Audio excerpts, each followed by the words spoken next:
Si on vient à l'hôtel de Matignon déguster avec le Premier ministre un repas officiel, il faut qu'il y ait quand même une touche française et un dessert français.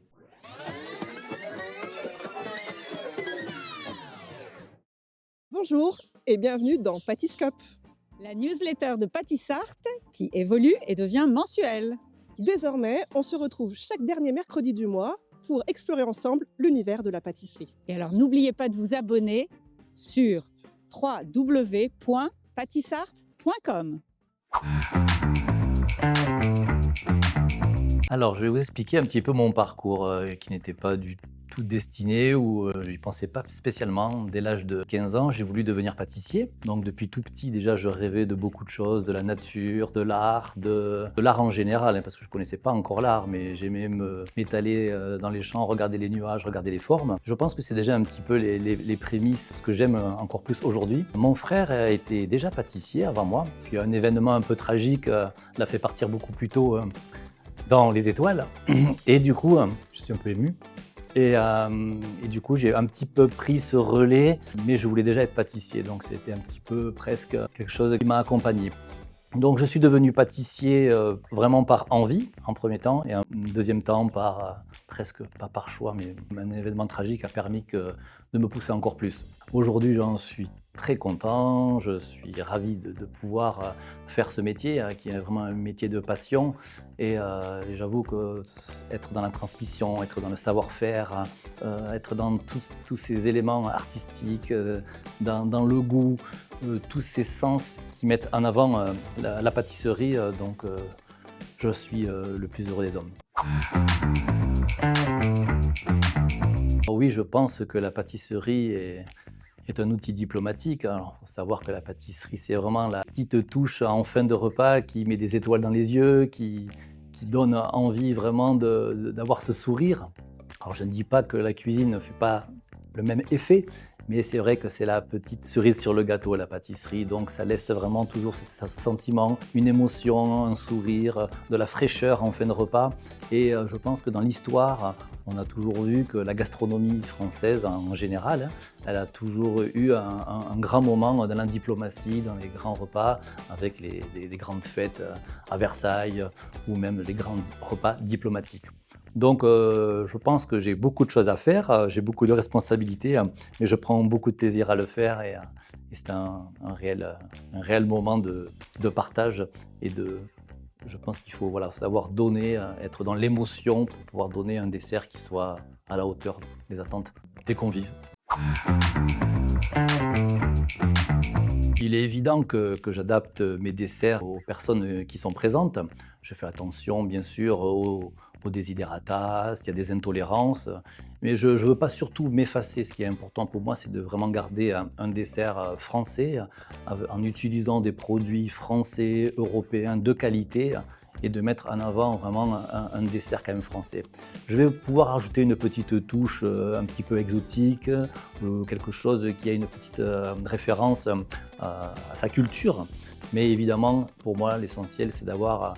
Si on vient à l'hôtel de Matignon déguster avec le Premier ministre un repas officiel, il faut qu'il y ait quand même une touche française et un dessert français.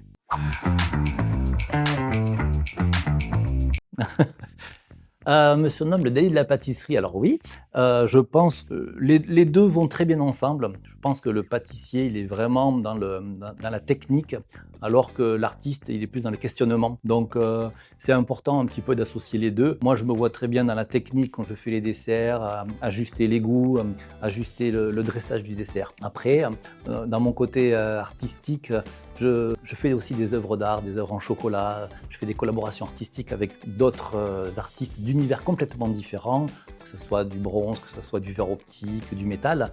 Et là, je vais plus dans le questionnement artistique. J'aime en fait les matériaux qui sont complètement différents, pouvoir associer des univers différents. Donc c'est ça que j'aime dans le Dali de la pâtisserie. Alors, lors de cette collaboration avec Vicky à Pâtissart, ça a été un moment exceptionnel. J'adore vraiment travailler, écouter, apprendre d'autres artistes. Avec Vicky, j'ai eu cette chance qui travaille le métal. C'est la première fois que je faisais une œuvre avec un plasticien qui travaillait la sculpture sur du métal. Et je voulais absolument qu'il y ait cette sensation du métal froid et du sucre. Donc le métal, c'est solide, ça restera dans le temps. Le sucre, c'est quand même assez fragile. Et j'ai voulu faire avec lui une œuvre autour du corps de la femme, parce que c'était un petit peu son identité, surtout sur le corps humain. Et utiliser son moyen, sa technique, avec les outils du chef pâtissier, avec du sucre. J'ai rajouté un petit peu d'or pour donner de la brillance, pour donner de l'éclat. Et je pense que cette collaboration, elle a été magique parce qu'on a pu la mettre en vente aux enchères. C'est une œuvre qui est encore aujourd'hui exposée dans le sud de la France. Ça met en avant un petit peu le côté aussi humain qu'il y a l'échange que j'ai eu avec Vicky et aussi cette transmission, cet échange qu'il y a aussi de deux matériaux différents et qui met en avant voilà, un savoir-faire. Alors ça, c'est une grande nouvelle que j'ai appris donc en nomination le 15 mai. Chevalier de l'Ordre national du mérite, qu'est-ce que ça veut dire? Je pense que même moi, je me suis posé un petit peu la question pourquoi j'avais reçu cet honneur. Donc, je suis allé voir les personnes qui m'ont nommé parce que je ne connaissais pas trop. Je savais qu'il y avait des remises de décoration, c'est qu'il la Légion d'honneur, la médaille du mérite, mais pourquoi moi?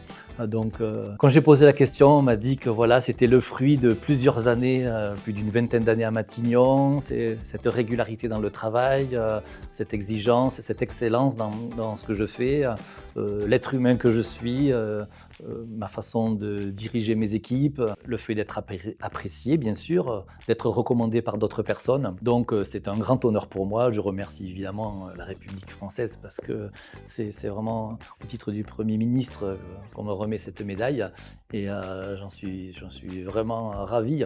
Et je dis souvent que cette médaille, elle n'est pas qu'à moi, elle est à mes amis, elle est à ma famille, elle est aux personnes qui croient en moi, aux artistes qui m'ont accompagné, aux artisans que j'ai rencontrés, qui ont fait la personne que je suis et que je veux donner au quotidien. Mon ingrédient secret lorsque je veux surprendre, je dirais que c'est l'inattendu. J'aime bien cette touche peut-être végétale qui va sortir, personne s'y attend, cette amertume, ce dessert qui est moins sucré que la normale, ou cette fraîcheur qui sort en bouche, cette touche épicée. Mais ce que je retiens, c'est l'inattendu. Quand je sers un dessert et qui doit être bien présenté et joli, encore derrière, il faut qu'il y ait encore plus d'inattendu, mais avec le goût. Si j'avais un dessert à proposer à Dali aujourd'hui, je pense que je ferais un dessert tout en transformation. J'ai eu cette idée de me dire qu'évidemment, Dali qui faisait du surréalisme, certainement que je réfléchirais à un dessert tout en chocolat, certainement une surprise. Juste à voir le dessert, il y aurait une transformation avant qu'il puisse déguster le dessert derrière pour être encore une deuxième fois surpris. Je pense qu'il faut surprendre 2 fois plus, ceci est dit.